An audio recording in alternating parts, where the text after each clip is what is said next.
మగవులు మెచ్చే Ashadham sale Chennai shopping mall Aadi KG sale. Okay sir, traffic తర్వాత cyber crime తీసుకోండి. Cyber క్రైమ్లో రకరకాల మోసాలు జరుగుతున్నాయి.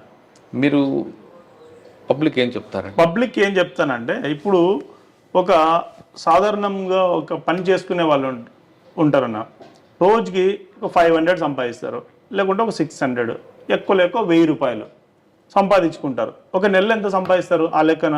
ఒక 30,000 రూపీస్, ఒక 30,000 రూపాయలు సంపాదిస్తారు ఒక మనిషి సాధారణంగా. కొంతమంది అంతగా చేయలేని వాళ్ళు ఒక 20,000, ఇంకా మామూలు పని చేసుకునే వాళ్ళు ఒక 10,000 అనుకోండి, ఎంతో కొంత. ఎవరో ఫోన్ చేస్తారు, థర్డ్ పర్సన్ ఫోన్ చేసి, మీకు లాటరీ వచ్చింది, లేకుంటే నీకు పలానా దాంట్లో మీ పేరు వచ్చింది, పలానా డిప్పులో నీ పేరు వచ్చింది, నువ్వు 1000 రూపాయలు వేసినట్టయితే నీకు 1,00,000 రూపాయలు నేను వేస్తానని చెప్పేసి అంటారు. కామన్ సెన్స్తో కూడుకున్నటువంటి ఆన్సర్ దీనికి. వాని దగ్గరే 1000 రూపాయలు ఉంటే నిన్ను 1000 రూపాయలు, వాడు 1,00,000 రూపాయలు వాని దగ్గర ఉంటే 1000 రూపాయలు నిన్ను ఎందుకు అడుగుతాడు వాడు? చిన్న లాజిక్. మనం ఇంత కూలి పని చేసుకుంటేనే మనకు నెలకు 10,000, 20,000, 30,000 రూపాయలు వస్తుంది. ఏదైనా జాబ్ చేసుకుంటేనే, ప్రైవేట్ జాబ్ కానీ ఏదో ఒకటి వాళ్ళు చేసుకునే జాబ్ ఏదైనా కూడా.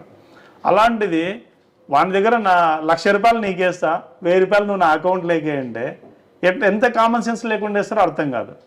ఎవరో ఫోన్ చేసి ఓటీపీ అడిగితే ఓటీపీ చెప్పేస్తారు. ఎట్లా చెప్తారన్న ఓటీపీ? మీకు బ్యాంకర్స్ అది ఎన్ని మోటివేషన్ క్లాసెస్లో ఎంతమంది స్పీకర్స్ ఏ మీటింగ్కి అయినా చెప్తా ఉంటారు, అయినా కూడా ప్రతిరోజు వస్తాయి, సార్ నేను ఓటీపీ చెప్పినా. ఎవరైనా నేను చెప్పమన్నారు సార్, చూడండి సార్ నా రికవరీ వెంటనే అయిపోలే సార్, వెంటనే అయిపోలేండి. పబ్లిక్లో ఇంకా చాలా మందిలో ఉన్నటువంటి ఒక ఇదేంటంటే, ప్రతిదానికి ఒక టైం టెన్యూర్ ఉంటుందండి. ప్రతిదానికి నేను చెప్తున్నాను, అందరికి అప్పీల్ చేస్తా ఉన్నాను. ఏదైనా ఇప్పుడు ఒక పంట వేస్తే పంట కోసేదానికి ఒక టైం ఉంటుంది, దానికి సర్టెన్ టైం ఉంటుంది. ఈవెన్ ఒక డాక్టర్ దగ్గరికి ఏదైనా కాలో చేయో ఇరిగిపోయి ఏదన్నా పోతే కూడా డాక్టర్ దాని ట్రీట్మెంట్ ఇస్తే, దానికి సర్టెన్ మెడిసిన్ ఇస్తే, మెడిసిన్ ప్రపోర్షనేట్ రెస్ట్ ఇస్తే కూడా సర్టెన్ టైంలో నువ్వు రికవర్ అవుతావు. కానీ పబ్లిక్లో ఉన్నటువంటి చాలా మందిలో ఉండే క్వశ్చన్ ఏంటంటే, అదే డాక్టర్ దగ్గర పోతారు, ఫస్ట్ చెప్పేది నీ ప్రాబ్లం చెప్పడా, సార్ తొందర అయిపోలే సార్ అంటే, సార్ తొందర న్యాయం కాలేదండి.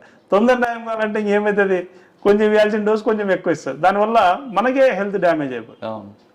తీసుకునే టెన్యూర్ కంటే ఇంకా ఎక్కువ టెన్యూర్ అయిపోతుంది. అంటే ఏ దానికి కూడా పేషెంట్స్ కూడా తొందరగా పట్టుకోండి, తొందరగా రికవర్ చేయమంటారు. ఇంకా చాలా దానిలో ఇంకా అదే జరుగుతూ ఉంటుంది, ఓకే ఉండదు. మీరు చెప్పేదన్నా క్లియర్గా చెప్పంటే కొంతమంది, అందరని కాదు, కొంతమంది కొన్ని సందర్భాల్లో వచ్చినటువంటి వాళ్ళు తొందర అయిపోలే సార్, తొందర. సార్ జనరల్గా పబ్లిక్ ఎలా తయారవుతున్నారంటే, వాళ్ళు ఎవరు ఆన్లైన్లో చెప్పింది ఆఫ్లైన్ తేడా తెలియకుండా తయారవడం వల్ల సైబర్ క్రైమ్ వస్తుందంటారు. అందులో వాస్తవం ఉందంటారు. ఒక ఎగ్జాంపుల్ చెప్పండి. ఒక చిన్న ఎగ్జాంపుల్ అన్న, ఇప్పుడు సపోజ్ మనము ఏదన్నా ఏటీఎం మిషన్కి వెళ్తాం, ఏటీఎం మిషన్కి వెళ్ళిన తర్వాత డబ్బులు డ్రా చేసుకున్న వెంటనే 1-2 సార్లు లెక్క పెట్టుకుంటామా లేదా, అంటే ఇందులో ఏదన్నా మిస్టేక్ జరిగిందా, ఏదన్నా ఎక్కువ వచ్చినాయా, తక్కువ వచ్చినాయా, కరెక్ట్ ఉందా లేదా అని చెప్పేసి 1-4 సార్లు లెక్క పెట్టుకుంటాం. అలాంటిది ఆన్లైన్లో ఎవరో మీకు ఫోన్ చేసి ఎవరో ఇదంటే మీరు ఎందుకు, ఇందులో ఉన్నటువంటి జాగ్రత్త అందులో ఎందుకు ఉండదు మీకు ఆన్లైన్లో? ఆఫ్లైన్లో అయితే అంత జాగ్రత్తగా డబ్బుల విషయంలో 1-2 సార్లు చూసుకుంటారు కదా. మరి అలాంటప్పుడు ఆన్లైన్లో అదే బాధ్యతతో మీరు చూసుకుంటే, సో దట్ మీరు చాలా ప్రాబ్లమ్స్ సైడ్ చేసుకున్న వాళ్ళు అవుతారు కదా. అవును, అది కూడా కొంచెం పబ్లిక్ జాగ్రత్త పాటిస్తే మంచిది. ఆ విషయం కొంతమంది అమ్మాయిలు ఫ్రెండ్షిప్లో ఎక్కువగా మోసపోతుంటారు. అమ్మాయిల ఫ్రెండ్షిప్లో మోసపోతారంటే, ఇప్పుడు ఒక అమ్మాయి ఉంటుందన్న, బస్సు ఎక్కడానికి పోతుంది. బస్సు ఎక్కడానికి పోతే అంత బస్సు ఎక్కిన తర్వాత ఎక్కి చూస్తే బస్సులు అంతా కూడా ఎక్కువ అబ్బాయిలు ఉండడము, అప్పుడే ఆమెకు వాతావరణం చూస్తే ఈ బస్సు కంటే నెక్స్ట్ బస్సుకు పోవడం మంచిదేమో అని అనిపిస్తుంది ఆమెకి. ఏం చేస్తుందన్న, మామూలుగా ఆటోమేటిక్గా బస్సు దిగేస్తుంది. మరి ఆ బస్సు ఎక్కి దిగినప్పుడు అంత జాగ్రత్త బయటకు వచ్చేస్తుంది. సేమ్ టైం ఈ ఫోన్లో ఫేస్బుక్లో కానీ ఇంకో దాంట్లో చూస్తే తగ్గిమని టిక్కులు పెట్టేయడము, ఫ్రెండ్షిప్కి యాక్సెప్టెన్స్ ఇవ్వడము, యాడ్ ఫ్రెండ్షిప్లో పెట్టడము, ఫ్రెండ్ రిక్వెస్ట్ పెట్టడం, ఇలాంటివి. మరి అందులో ఉన్న జాగ్రత్త ఇందులో ఎక్కడ మిస్ అయింది? ఆ జాగ్రత్త కూడా ఇక్కడ ఉంటే బాగుంటుంది కదా. మరి ఆఫ్లైన్లో ఇంత కేర్ఫుల్గా ప్రతి దాంట్లో మీరు 1-2 సార్లు పాటించుకుంటూనే పోతా ఉన్నారు, అంత కేర్ఫుల్నెస్గా. మరి ఆన్లైన్లో కూడా అంతే కేర్ఫుల్నెస్గా ఉంటే మీరు చాలా ప్రాబ్లమ్స్లో సైడ్ అయిపోయే అవకాశము ఉంది. ఓకే సార్, డ్రగ్స్ మీద మీ ఫోకస్ ఏంటంటే? డ్రగ్స్ సార్, ఇప్పుడు ఈ మధ్య కాలంలో కూడా మేము అన్ని కాలేజీలన్నీ కూడా విజిట్ చేస్తూ ఉన్నాము. రీసెంట్గా కూడా ఒకటి కేసు పెట్టడం జరిగింది. డ్రగ్స్ అంటే బిఫోర్ నేను మదనపల్లిలో ఉన్నప్పుడు డ్రగ్స్ లాస్ట్లో రిలీవ్ అయ్యి వచ్చే టైంలో ఒక 12 మంది పిల్లల పైన కేసు పెట్టి అందరూ రిమాండ్ చేసేసినాం.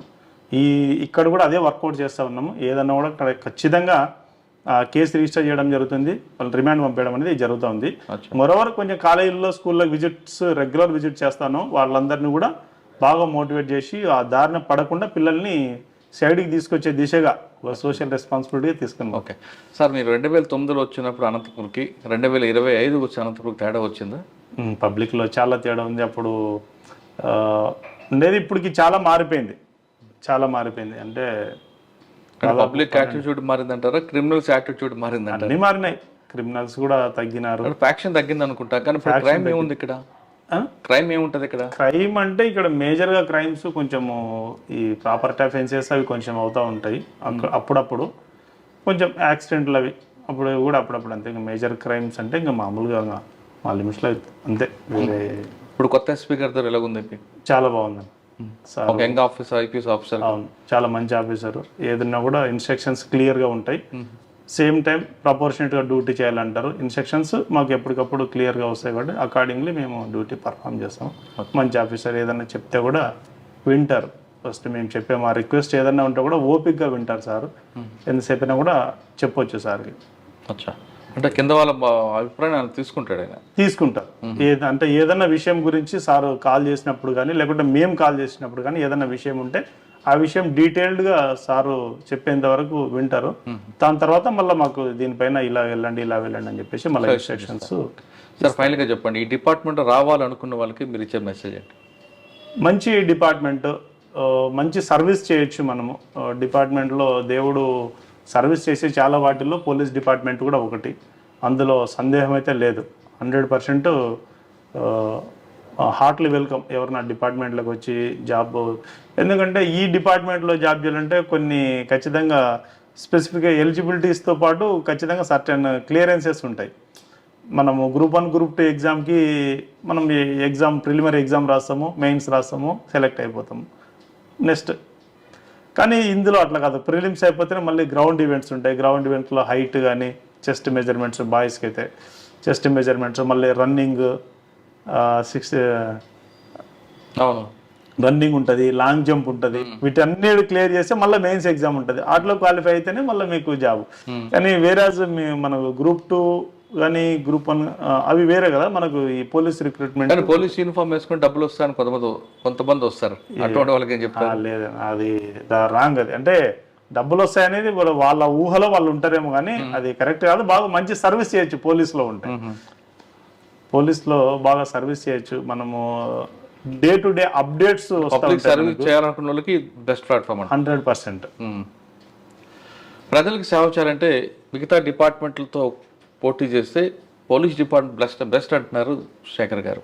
ఆయన చెప్తున్నట్టుగా ఈ డిపార్ట్మెంట్కి వస్తే ఎక్కడ అన్యాయం జరుగుతుందో ప్రశ్నించే వాళ్ళకి మీరు ఆధారంగా ఉంటారు, అన్యాయం బాధితులకి మీకు అండగా నిల్చుంటారు. కాబట్టి ఖచ్చితంగా పోలీస్ డిపార్ట్మెంట్ రండి, ప్రజలకు సేవ చేయండి అంటూ శేఖర్ గారు చెప్తారు. అన్నిటికన్నా ఇంపార్టెంట్ ఆఫ్లైన్, ఆన్లైన్.